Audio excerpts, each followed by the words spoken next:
When this cheetah delivered a record 5 cubs, it should have been a day full of celebration, but a shock twist had the entire staff screaming and pushed the zoo into the international spotlight. Right then, the team was nervously huddled around the security camera monitor, holding their breath as they watched their young vet take a big step. They were equally worried about their teammate and the tiny newborn cubs. This was a huge moment. Taking a deep breath, the vet steadied himself and started to move slowly into the small enclosure, never taking his eyes off the cheetah. Everyone was asking the same thing in their heads. How would Melanie react to the vet getting closer? Usually, cheetahs who just gave birth don't take kindly to people coming near. They get really tense and protective, sometimes growling, hissing, or flashing their teeth to scare off anyone they see as a threat. And to make things even trickier, everyone at the research center already knew Melanie wasn't exactly the most easygoing cheetah, especially not during her pregnancy, which had been full of surprises all on its own. Melanie's story was special. She had been rescued from poachers back in her home country of Namibia and brought to the Metro Richmond Zoo.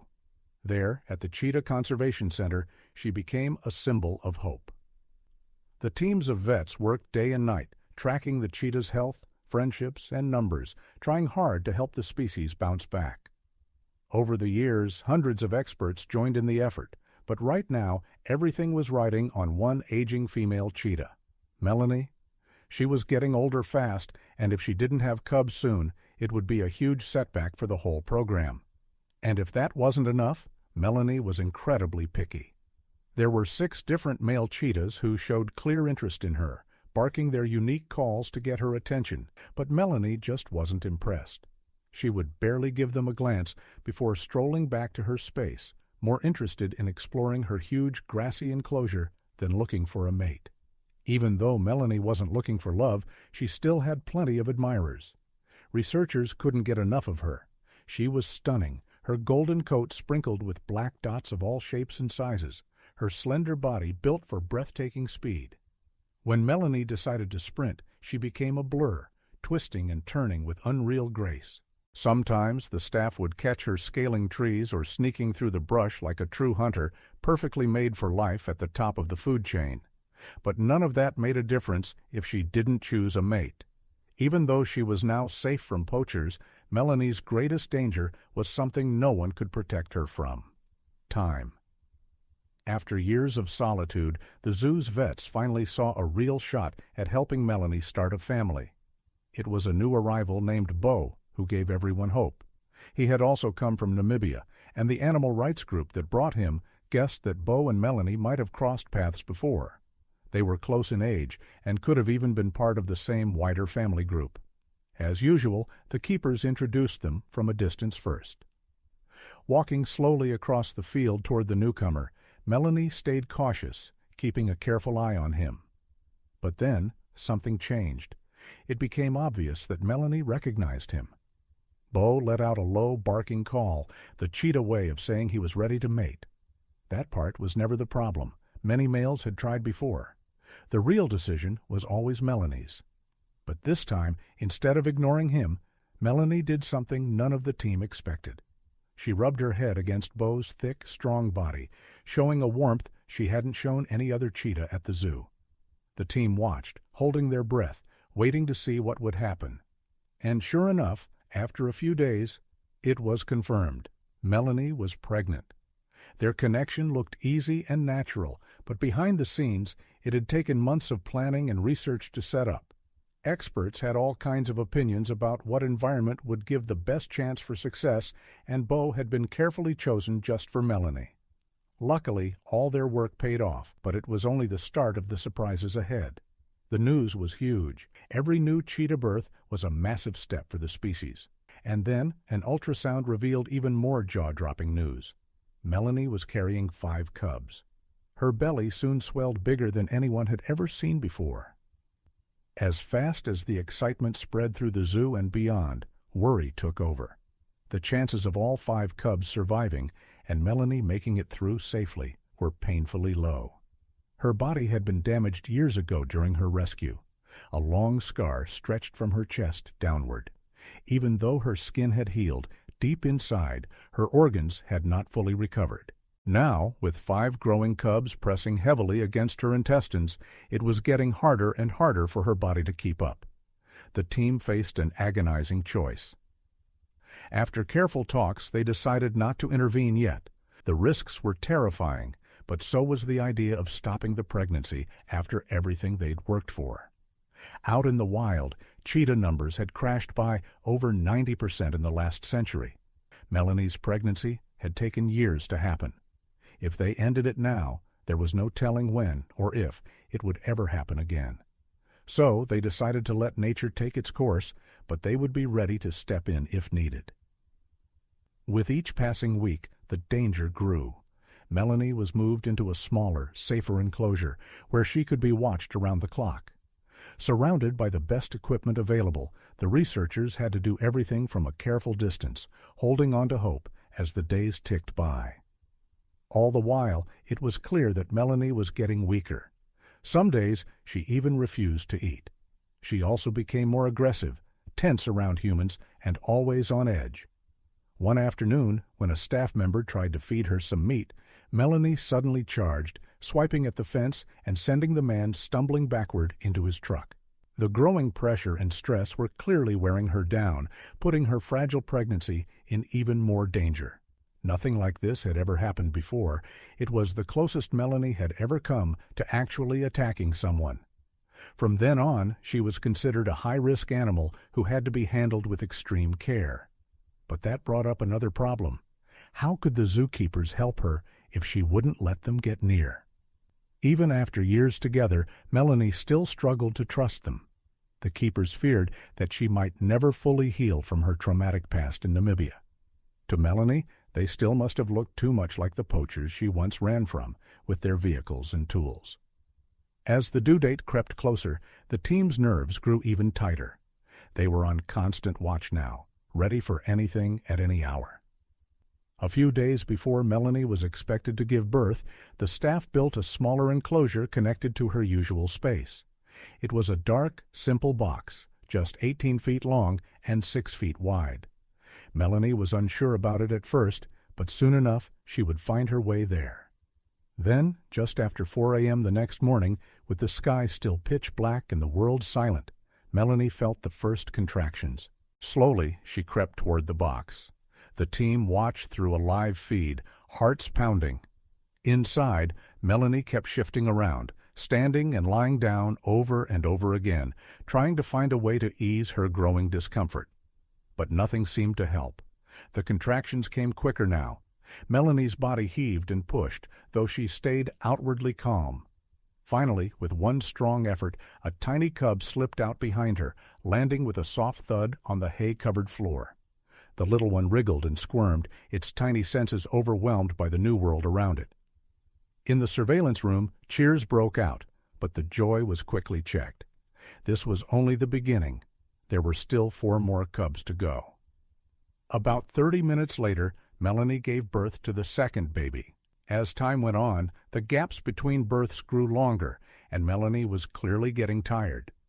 It had been dark when she first crawled into the birthing box, but by the time the third cub made its way into the world, the early morning sunlight was starting to light up the enclosure.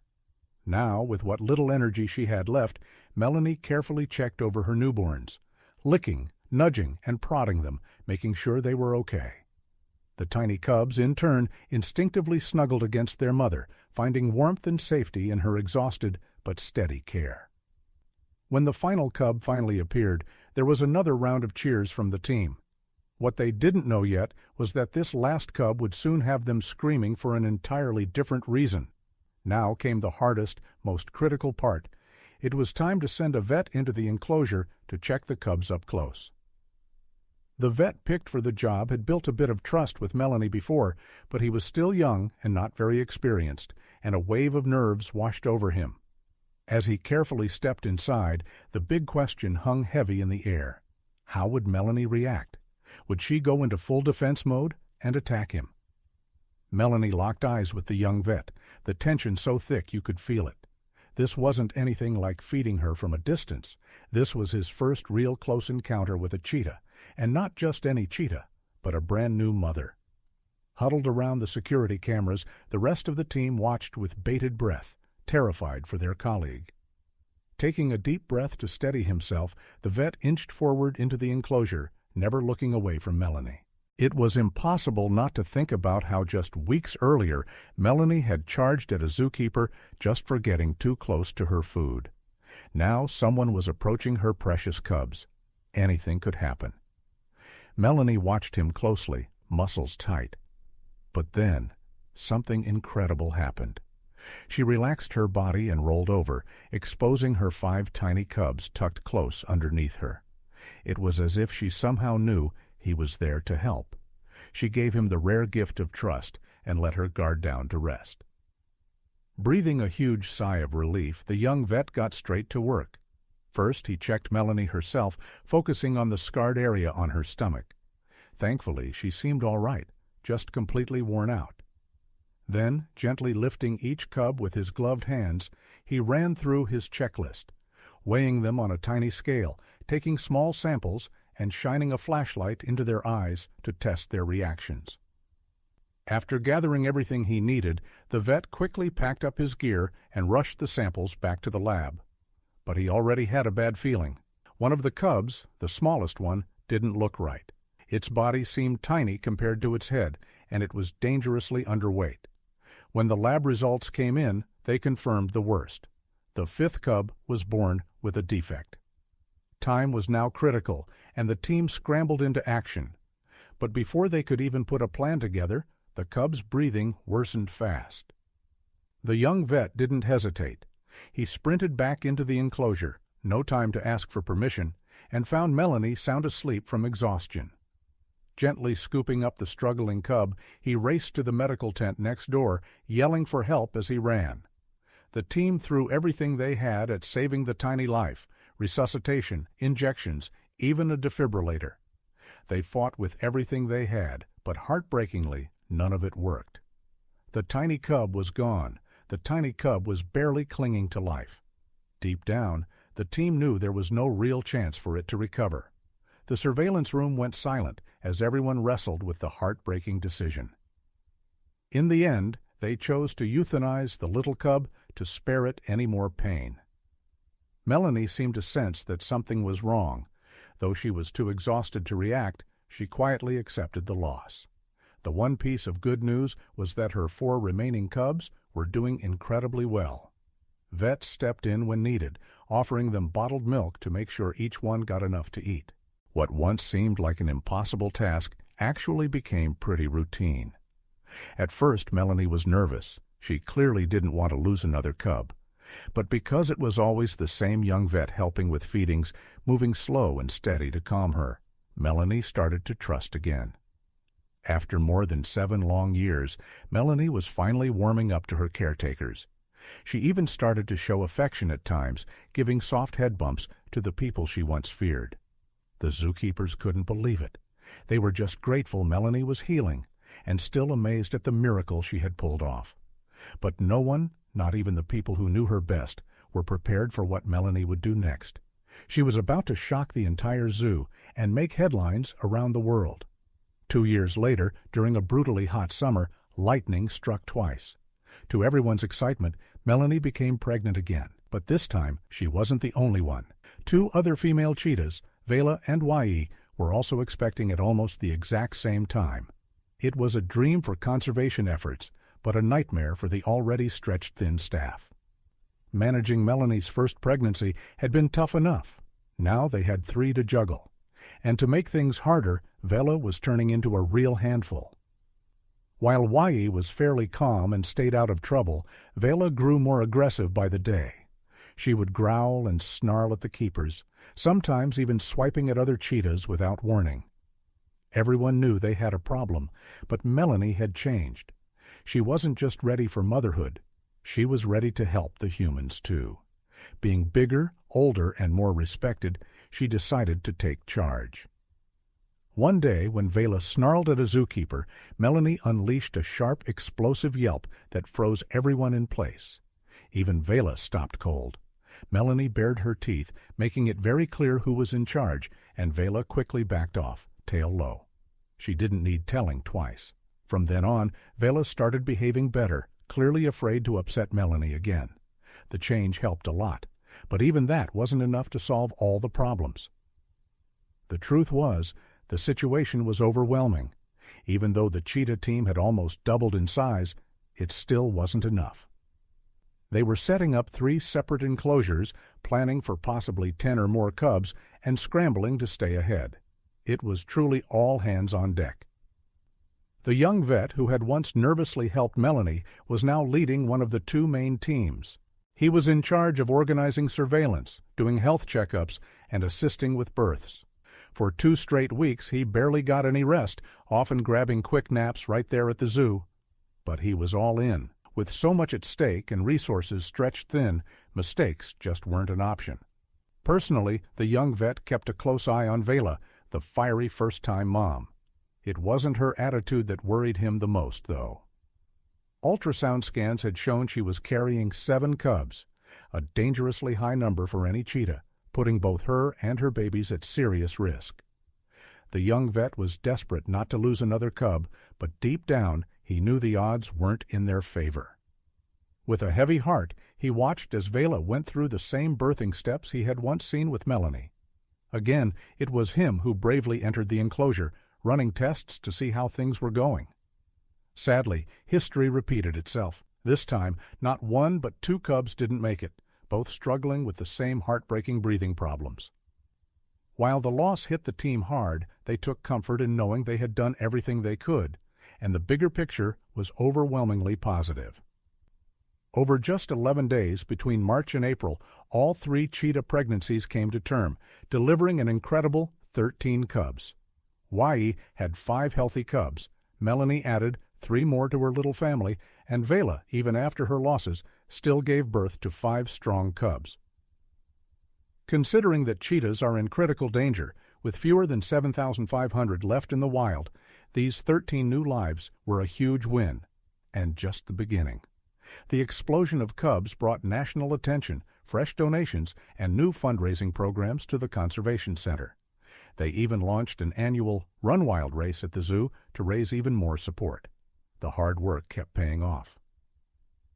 A few years later, the team smashed their own record, delivering 19 cubs within just a few days.